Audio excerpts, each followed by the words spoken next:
Oh, that's so firm. That's so firm. People on Spotify, they don't know what I'm talking about. Oh, that's a dangerous intro for those on Spotify. Anyway. Welcome back. Welcome back to the new episode of the Split Shift Pod, where we cut through the bullshit of the noise of the fitness industry. My name is Dan. My name is Jamie, and it is a Sunday, which means the Macallan 12 is coming out. And you want to grab one of those, bro? Where did that Send them over. People on Spotify, sucks to suck for you guys, man. Enjoy your walk, enjoy your treadmill, whatever you're doing. For the people on YouTube, We buckle up. so we're back on the whiskeys. Back on, yeah. It's been a hot fucking minute, but that's what's about to go down today. Apparently. Cheers, bro. Oh, yes. God, it's a Sunday. We're back. That's toasty. Anyway, That's toasty. Whoa. thanks for coming. So if you tuned into our last chat, we covered a couple of different questions about weight loss, and today we have obviously a couple more, and we're focusing, sort of segueing on from last week's chat, and we have a couple of questions for each other around quick fixes, around weight loss challenges, around losing 5 kilos in 3 fucking days, all that sort of shit, and we're going to probably get a little bit tipsy while we do it. So Enjoy. let's do it. Right. I've got a question. I think Dan's shooting first. I've got a question for you, bro. All right, hit me. Let me get it up. Let's go. So, quick fix, huh? Quick fixes. Fuck, there is a lot out there, isn't there? Jamie, Daniel. I want to lose weight fast. Should I do a challenge or just starve myself? Or just starve myself. That's a bit of a hard. It's a bit of. The fuck, man? Yeah, that's a bit like. I mean, but you know what? Like I'm thinking. a lot of people say that. I'm talking in layman's terms. Yeah, I'm yeah, talking yeah, layman's. yeah. Like I'm just trying to build some relatability. Yes. So I'll say it one more time. I want to lose weight fast. Should I do a challenge or just starve myself? Just starve myself, which is actually low-key hilarious because that is the mindset that a lot of people have. Yep. But I have one thing to say about this. Stop doing challenges if you want maintainable results. Stop doing challenges if you want maintainable results. If you do temporary things, do you like the microphone? That's a hook. That's a hook to the Instagram. Yeah. That's an intro. We'll try one more time. Stop doing challenges if you want maintainable results. Oh, That was good. there you go. Nice. Oh. Yeah. Anyway, I'm gonna put this here. There we go. Is this thing on? What is that? Like? It's a fucking microphone, bro. Clearly. Anyways, Answer the question. yeah. Sorry. So, should I do a challenge or should I starve myself? Depends what you want to do.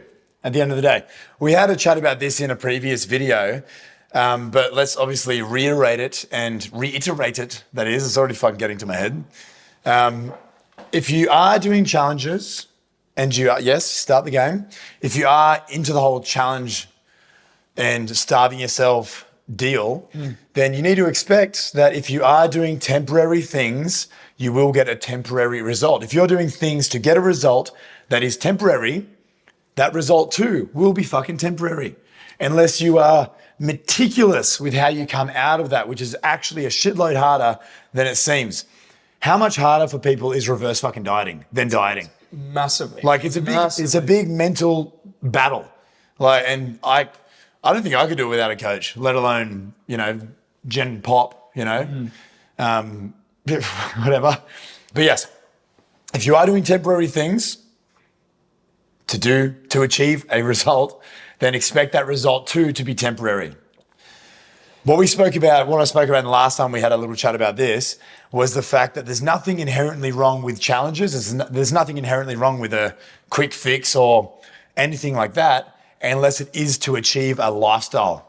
Is this hanging a bit low now? No, I think it's good. I'm just confirming if it's on and it's working. It's on. It's working. Sweet. Yeah, just making sure. We don't want to be caught out again. No, there's nothing inherently wrong. Like, there's nothing inherently wrong with losing fat fast. There's nothing inherently wrong with doing unmaintainable things. It's about what result is at the end of that. If your result is, I want to get lean for a wedding, or I want to get shredded for a competition, be it bikini, bodybuilding, or even like a sporting thing, like I've got to make a weight for jiu-jitsu, or if I'm, like I said, going on holidays, whatever that is, that's fine. Do the challenge. Go through that weight loss period where you're super strict for a short period of time. But you need to understand that that result that you achieve, even though at the time it'll be awesome, you'll feel fucking great, it's not going to last because there is no foundations built around that thing. So what instead you need to do is, first of all, assess what the result is that you actually want. Do you just want that weight loss for a short period of time? And are you okay with that? If so, perfect, no worries. Are you trying to achieve that result so you can be a better parent, have more energy, show up better at work, be more confident long-term, all that sort of stuff? Then don't do a fucking weight loss challenge. Actually find out, what are my foundations? What do I need to actually build upon to achieve a lifestyle that I am proud of? One that fills me with energy, one that gives me the result of fat loss or this awesome physique that I'm after as well, What is my identity around all that stuff? All those things we talk about all the time, Nothing wrong with a quick fix or a weight loss challenge, but it is to achieve a result that is separate from a maintainable lifestyle, which is typically what we're talking about on here. Does that make sense? I think that was pretty quick, but that sort of... You caught me at a bad time. Yeah. Yeah. I think that pretty much sums it up. I mean, you can do a challenge if you want, but understand that result will be temporary. Yeah. Or if you actually want lasting results, go through a lifestyle change. Get a coach that can actually help you tailor your life around that result, and tailor that result around your life currently, and take those stepping stones to get there. Yeah. Build up a foundation for yourself that you can actually maintain and build upon, achieve awesome fucking results. Yes. Become the person, that identity that you ideally want to be. Start doing that shit, It's a lot more fucking work, and it's going to be a lot harder, a lot more of a grind, but the reward is going to be way bigger long term anyway. 100% if that's what you want. So really, for that sort of question, we need a bit more context, in regards to what you're actually trying to do long term. Yeah. Mic drop. Yeah, I guess so. Drop the mic. There you go. Nice. Thanks for coming. Unreal. Said it really well. Again, that's it's a quick fix of, challenge or. So I think where I wanted to come from this, because you pretty much covered it very clearly. It's pretty simple. Just like, do you want to? I think context is everything. Yes. Context is absolutely everything. So without having to put too much on top of what you're saying, because I think you've covered it exactly, but just what do you want out of it? Just what do you want out of this results? I want to briefly, I think what I want to cover a little bit more is just on the part of, because how much I've heard this a lot, especially like with new clients or people around the gym, even just people asking for advice. I'm like, don't you have to starve yourself? Yeah. I think it's a very negative connotation, like a negative way how we look at being in a deficit. And it's very an aggressive and an unsustainable way that could get you a really sick result. But again, physical result. Physical results. Yeah, let's make that very clear. Physical result, but going back to what Jamie's saying, it's not going to be sustainable. And also, if you unpack that answer a little bit more, people do that in, you can also lose weight, but then you also lose muscle, you lose water, you lose body fat, you lose all these things. So people, when they starve themselves, they're actually not nourishing themselves, and they get a sick result. But also, I'm just like, I'm just a stick now, or I'm weak. For people that generally don't weight train, they just focus on just the diet. I'm just going to starve myself and limit myself with all these foods. You're also subconsciously probably more branding foods that are probably like good and bad as well. Because I'm like, if I got to starve myself, I'm like, well, I can't have that chocolate. I can't have those. Can't have my ice cream that I want every single night. Absolutely. Like you're actually adding more limitations on yourself, way more friction at the cost of like a short-term fix, that short-term fix. So it goes back to, I'm like, what is the cost of this as well? If you're willing to accept the cost of like short-term results, short-term sustainability, But long term, if you're looking for that vision of like that, like we talk about all the time, that lifestyle stuff like that, it's not going to go in the way of the quick fix, and especially starving yourself. That's just going to cause way more problems like way down the track. Massively. Way more problems with your food relationships, or like, you know, it could impact relationships in general, because like you're going to be limiting yourself when it like comes like social events, stuff like that. You'll be pushing your own, like, you know, what can happen is that you also have this, you can push this thought and belief onto other people, which may think have a different perception of you and stuff like that. Getting a little bit deeper here, but like ultimately, though, that one in particular does not, at least from what I can see, like through my opinion, is that it's never going to serve you short term or long term. Like ultimately, it's just going to be a massive cost at the end of it. Yeah, it's just way sexier, eh? It is. It's so much sexier. Like, you know, starve myself, like, and that is a way more like commonly used term in things like media and. Yeah, and this is like an old school, and like I had to starve myself for this. I don't know, for a model was saying, like, and like to starve myself for this, you know, for this photo shoot and stuff like that. It's actually causes a lot of more problems long term. So again, yeah, exactly. Just to really just build on what you're saying. The context, absolutely everything. We think it's really, really cool if you've got a wedding, if you've got an event, you know, like if you want to feel fucking awesome and you are on a time crunch. It's got to be a push. Push comes to shove. You've got to do something, right? yes. But again, look into why you want it. And a quick fix, most of the time, is just not going to serve you. It is mostly attractive because people want the easier way out. And Kind of like this, instant gratification, instant right? gratification. 100%. They don't want to do the hard work. But the reward, and from like through, especially with clients, like, and especially how we approach, is that the reward is way bigger tenfold. Way bigger, and then you're going to break that cycle of just like kill it, you know, relapse back to square one, kill it, relapse back to square one again.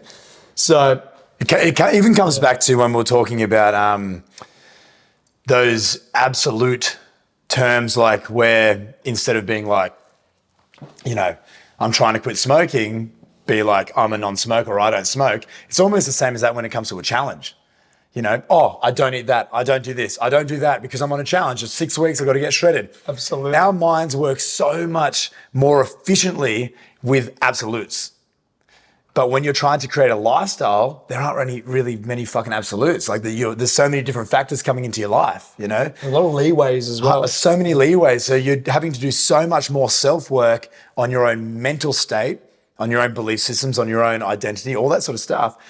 Whereas when it comes to a challenge, a weight loss challenge in particular, it's none of that. It's just like go fucking hard as you can for 6 to 10 weeks, and then you'll shred heaps of fat, and then you'll be fine, and then you'll be happy, you know? You've not dealt with any of the underlying issues that actually got you there in the first place. That's the problem. But that is why it's so fucking sexy. How do you market, you know, oh, I need to do heaps of mental health work. I need to work on my relationship with my food, which I fucking grew up with. I, you know, got with my experience as a child, and my parents handed it down to me for generations, and I've got to deal with that it's probably going to take me 3 years, and you know, I'm probably going to lose 10 kilos over 12 months, but you know, that's going to be awesome. How do you sell that as a program, as opposed to, you know what, let's fucking do 800 calories a day for 3 weeks, and we'll fucking strip. And we'll 7 kilos. And how they like, and it's way more because at least they'll see there's a light at the end of the tunnel. This is literally like, lifestyle I've spoken about this in previous podcasts as well. It's like a constant pursuit of forever growing. Yes. So you're looking up like, fuck, you're doing this for the next 10, 20, 30, 40, 50 years ideally. Yeah. This is a part of who you are. And people think I'm like, 10 years? They're like, fuck that. Fuck that. I want that shit. I want that shit like Literally. years, 2 years. I want that shit now. But you're always going to be chasing that high. You're always going to be chasing that instant gratification. But you're always, well, most of the time, unless you're that anomaly that just improves, which is fucking hats off to you. Yes. Very cool. But a lot of the time that people deal with when they go through those stages gets constantly stuck in this cycle. Yeah. And they have to, and then breaking out of that is very hard. Ridiculous. Very, very hard. Ridiculous. If your foundations are good, like if you've done the work, the self-work for a while that we fucking talk about in every single episode, if you've sorted out the identity, if you've sorted out the belief systems, if you've sorted out the fundamental foundations of exercise, eating, all that sort of shit, then a little challenge might, just give you a little boost. It's a boost. It might give you a little extra bit of motivation. It might challenge you a little bit. That's fine. Yeah. But if you're the average person that's coming from fuck all, that's coming from nothing, hasn't built it, hasn't built any foundations, has done no self-work, and you're trying to create a lifestyle for yourself, and you're trying to be better in all aspects of your life, not just a little bit lighter for 6 weeks, this is going to be more detrimental to you than not starting in the first place. It's building it. Go on, sorry. Yeah. Well, it's just going to create that identity in yourself where you're like, oh, I'm on another challenge. I'm going to put the weight back on later. Oh, I'm going to try to lose a bit of fat again, and then I'm going to put it back on again. You're just reinforcing that habit. You're reinforcing that mindset and that identity, which got you here in the fucking first place. It's building a house on sand. Like if you don't have those foundations, it's that these things that is quite literally like the cherry on top. It enhances to some degree, but without the context, without those foundations, it's just going to crumble again, and then you have to rebuild. But you got to set those solid foundations. It reminds me of one of my clients is that he in particular is like adherent to a fucking T, but we had to build a baseline. We had to build extremely solid foundations where he's just that person, like my client, is able to be fully be able to say this is realistic and this is sustainable for me forever. And then he goes through stages of he got leaner, and then he went through a stage of like going over Christmas and New Year's where he enjoyed his life, had a really solid baseline. He still was training, he still was managing his food, but he lived a little, gained a little bit of body fat. Okay, that's fine, that's normal. Like it's different stages of the year, right? Until it was like, all right, Dan, let's dial in. Let's 8 to 12 weeks. Let's just go hard. And usually a lot of time I would object if a client would say that, but for this client in particular, I was like, yeah, fuck yeah, because you've done all the work prior to really know who you are, and that fully self-awareness of the habits that you've realistically built, and like how you've obviously like evidently shown yourself that you can sustain it. Fuck yeah, let's get a bit more aggressive with it. Let's get a bit more stricter. Minimize those social events. You just party for like the last couple of months, cut that shit out. Go into a bit of a shred, that's no worries. Yes. That's a lot more accommodating, knowing the context of like you have that slab, you have that baseline there. There's no sand there. Yeah. Nice. That's it. Do the shred, do the challenge if you want, but it may fuck you up. If you have an event, if you want to get lean for something in particular, if you have an end goal where it doesn't really matter if you come back to the start afterwards, that's fine. But don't go into that challenge and don't fucking starve yourself if you want to create a lifestyle where you're healthy, you're happy, you're vital, you're lean, you're a good partner, you're showing up for every other aspect of your life. Don't go through with it. Do it the right way, one time, rather than having to do that challenge 10 times just to end up back where you are right now. Yeah. Yeah. History doesn't always repeat, but it sure does rhyme. Is that what they say? Yeah. There you go. Yeah. Anyway, I have a challenge for you. Challenging. Speaking of, I have a question for you, Unreal. Mr. Dan. Unreal. All right. So, also, does that answer your question? Clearly. Yeah. There you go. Yeah, we're good. There you go. All right. So, my question. My friend lost 5 kilos in 3 weeks when they cut out carbohydrates. I'm tempted to do it too, but I just love bread. What should I do?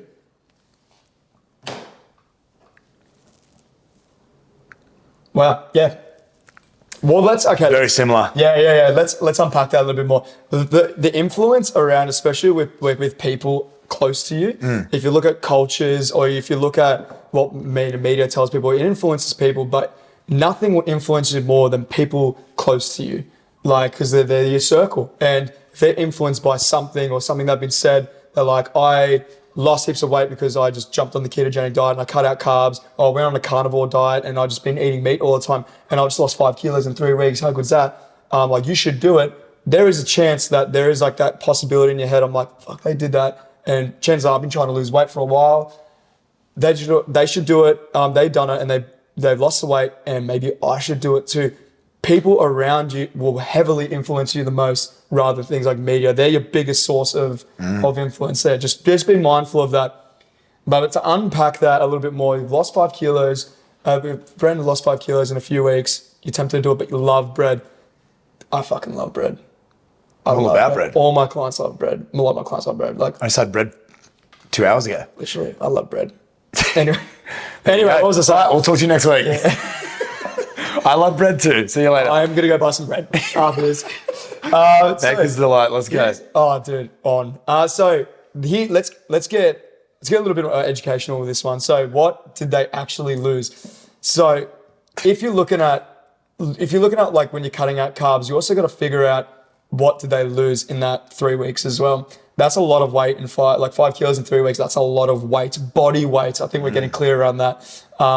Chances are some of that might be body fat, possibly, but I guarantee you that it's probably not going to be all fat. Oh, yes. 5 kilos in 3 weeks of body fat, it's not going to happen unless you fully fast and do absolutely eat nothing for 3 weeks. Then maybe. But to cover that is that we've got to understand the education around what carbs actually do for the body. So it's our storage, it's our fuel source, it gets stored in our muscles, but also it retains water. So 1 gram of carbs holds 4 mils of water. That's the answer. Yeah. And with that is that with what your friend did is that if you go on like a diet, like a fad diet or something like that, when they just cut those carbs out, well, you're also cutting out that storage, you're also cutting out that water intake, and therefore they're probably just absolutely just flushing their body out of this rich nutrient, this macronutrient, which makes them drop on the scales. How good is that? Like, I've heard it through so many clients. They've lost it initially in a few weeks, and they have this belief that I'm like, this is going to get them where they want to be. I've lost it this fast already, instant gratification already. I just got to keep going. And then all of a sudden they like somehow just plateau and they just start gaining or they maintain. If you've been there before, just comment down if you were in that situation before. So you gotta make sure that you gotta know, bear in mind, I'm like, it's probably gonna be a lot of it is gonna be just your carb storage and water. So they didn't really lose that much amount of fat.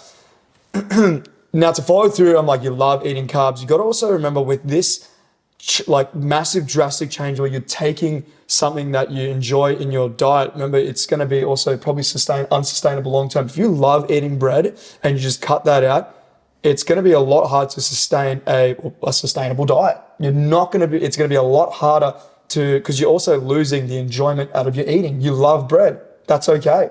But you're cutting that enjoyment. Now, all of a sudden, your eating choices and your eating preferences are starting to become a little bit more bland. And what happens when it's bland? It becomes a bit more unsustainable. And then what happens to that long term? All of a sudden, I get this massive craving and binge. I just want to eat so much fucking bread. And they just go ham on the bread and they just feel shit about it. And I feel guilty. And then they have to cut it out again. Because they have this thought and belief that when I cut bread out, I've lost this weight already so fast. And it's a constant cycle. So there is this change, maybe not consciously because you love bread, but there's this subconscious change where you start to demonize foods. And something that we talk about a lot, something I say with my clients so much is that be mindful of how you approach or how you talk about foods in general, good versus bad. Healthy, healthy, unhealthy, super unhealthy. This absolute high and lows can be very detrimental because now we're demonizing certain foods that as everyone should be entitled to, unless you've got like fucking allergies or all that type of stuff. Yeah, like obviously, but we don't want you shitting yourself. Yeah. You don't want to be like this guy. Actually shitting yourself. You don't want to be like this guy after a cup of milk. All right. Oh, we've been there, haven't we? We don't want that. So yuck. Avoiding by starting off by minimizing any sort of demonization of certain foods, and get educated behind that. Get a coach, talk to someone that someone a bit more professional within this. Get a higher nutritionist or a dietitian. They will steer you in the right direction rather than just like what your mate's telling you, especially what media's telling you. Fuck, they have an agenda for everything, or marketing for everything, so they'll sell you shit. So get a viable source for that. So yeah, just being very mindful of like, if you love eating bread again, is it going to be viable long term if you cut it out completely? Chances are probably not. Knowing that it's when there's people losing weight around you, just because they're a very viable source and there is a little bit of influence behind this, just be careful of that too.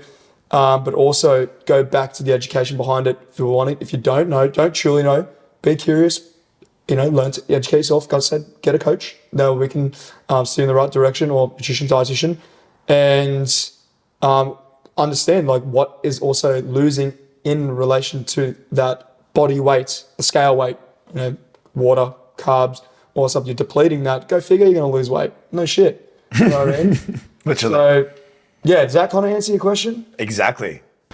All right. Camera died, so let's get back into this shit. We got a bit more whiskey now. Cheers. Anyway, yes, you summed that up perfectly. You summed it up perfectly. I would like to elaborate on a few things, Daniel, if that's okay. Please. I get a little microphone back.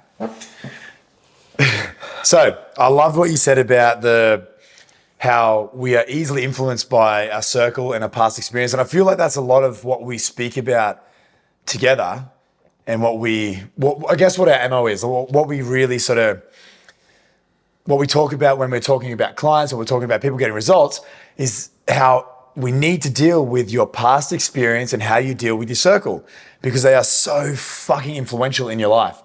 Even if you think you're your own free spirit and you're running your own race, which we all are, you're still going to be influenced by your circle. So by what your friends, family are doing, what their experiences are, and then what your past experiences are. So you need to deal with your relationship with them and your relationship with your own past experiences. So if you've in the past done keto and you've lost 10 kilos and you put it back on, you're still going to have that thought in the back of your head being like, oh, when I did keto, I lost weight heaps faster than this. I should just, and what'll happen is I'm going to slowly start cutting out carbs. And then you might check in with your coach and we'll be looking at your carb macro. I'm like, why the fuck do you have 20 carbs for the last 3 days? Like, oh, I just really want to accelerate my fat loss or whatever. Hectic. Fix your relationship with food in general. This sort of question, it really depends on what result you're after. Similar to that first one. If you are after that sort of quick fix, if you are doing it for an event or whatever, do the fucking keto, do the carnivore diet. If you're just wanting to try it out to see how it works with your lifestyle, go for it for sure. But if you are somebody that does really enjoy bread, which is what the question was, I enjoy bread, but I'm going to cut it out so I can lose some weight. You need to understand and have that self-awareness first that if I do that, it's not going to fucking last. Do you like this? I'm still looking at you like this? You kept holding on. You need to understand that it's not going to last, because if you plan on having bread again, it's going to be very fucking hard to work that back into your lifestyle without seeing some weight increase. Yes, the water retention is fucking huge, which is the main reason why people have that initial aggressive weight loss when they do start keto or they do start carnivore diet or whatever. They do start those elimination diets. There's a lot of other things that get flushed out of your system, exactly right. So you need to understand that if you are going to go through those things, you need to see, am I willing to continue that in the long term? Likely no, particularly if you do already enjoy bread. If you love it, dude. If you are gluten intolerant, then yeah, fuck bread off, because gluten-free bread sucks. Or maybe you fucking like it, but I think do you like it? Some of them are starting to get better. Are they getting better? Well, I've only had it when gluten intolerance first started becoming cool. Oh, it was...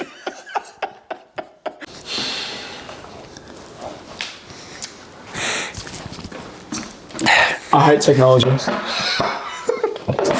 You were saying. Yeah, so the camera died again. But anyway, as I was saying, look, to put a long story short, do you ever want to eat bread again? No? If you don't, then go for it. Go for the keto, go for the carnivore, go live that life, that's fine. You can cut out the fucking bread, you can cut out the carbs if you want. People live like that. Some people are happy like that. I call them psychopaths, but each to their own, each to their own. They've clearly never had a good Sourdough. I was about to say sourdough, Sorry, literally, no joke. I was actually about to say a good slice of sourdough with a fucking egg and avo on it. I got excited, Dude, I'm sorry. So good. They've clearly not had sourdough toast with poached egg and avocado. Holy fuck. Anyway, so you can do that, that's fine. But the odds are, as your question went, or my question, as my question went, they do like bread. You do like bread. You do like carbohydrates. Most people do. So the answer to that question would be yes. I do want to keep the bread in my life, which means don't fucking do it. Yep. How about you just figure out the science behind fat loss, the science behind the whole 7,700 calories in a kilo of fat. Do the maths, spread that over 2-3 weeks, figure out your deficit for a day, do the maths behind it, and then go for it that way, Create a lifestyle that actually gives you that result without cutting out bread, without cutting out sourdough and hot chippies, because they're amazing. Unreal. You know what I mean? So true. Also, you're going to be cutting out apples. Yeah. That sucks. I just saw apples there. So I'm like, you know what I mean? Apples are great. You got good fiber. You got good micronutrients. They're delicious. They're tasty. A lot of things. They give you a sense of satiety as well, which is wild for a sugary thing. Fiber, baby. Fiber. Anyway. So that's that. That was good. So yes, do you want to cut out bread for the rest of your life? If yes, then go for it. If no, then fucking don't do it. Just don't do it. Be realistic. Because there's no point. You can end up back here watching this podcast in another 3 weeks being like, oh, well, fucking here we are again. Went through another quick fix. And then on repeat. This is just who I am. Constant. Break the cycle. Break the cycle, do the hard work one time, and you can actually have lasting results for the rest of your fucking life. Or on the flip side of that, if you have some purpose behind it, event, wedding, fucking bodybuilding comp, whatever, all that stuff, go for it too. You ultimately have the choice. You make the choices yourself. Just make the choices that aligns the best with you. 1,000,000%. Self-awareness is key. You need to be aware about where you are now. So do you have those foundations in place first? Do you have a good relationship with food currently? Good relationship with exercise? A good relationship with your mind? And do you understand what the end of that looks like? Do you understand what that 10 kilos down doing keto does for you? Do you understand where you're going to be when you are that person that has dropped the weight, but you have no foundations behind it? Do you understand that's going to be temporary? If you understand that, then fucking just live your life and stop listening to us. Because we don't fucking want you here. No, we do. We do. Sorry. I don't know. I love you. And I love you. Love you too. Anyway, so during that those couple cuts where the battery died, we had a few more glasses of whiskey. And we listened to music, and then I feel like it's deja vu right now. I feel like this is going to go down. We're going down a fucking rabbit hole. Yeah. So we need to wrap this up before we end up there. And we've only had 2 moves each on the chessboard as well. So YouTube viewers are very disappointed. Spotify viewers still have no idea what the fuck's going on. These constant cuts, they're just like, dude, ruining this fucking walk. It's just like, oh. They're driving home from Sydney being like, what the fuck is going on there? Anyways. All right. Thank you. That is the episode. We'll see you next week. Love you. Bye.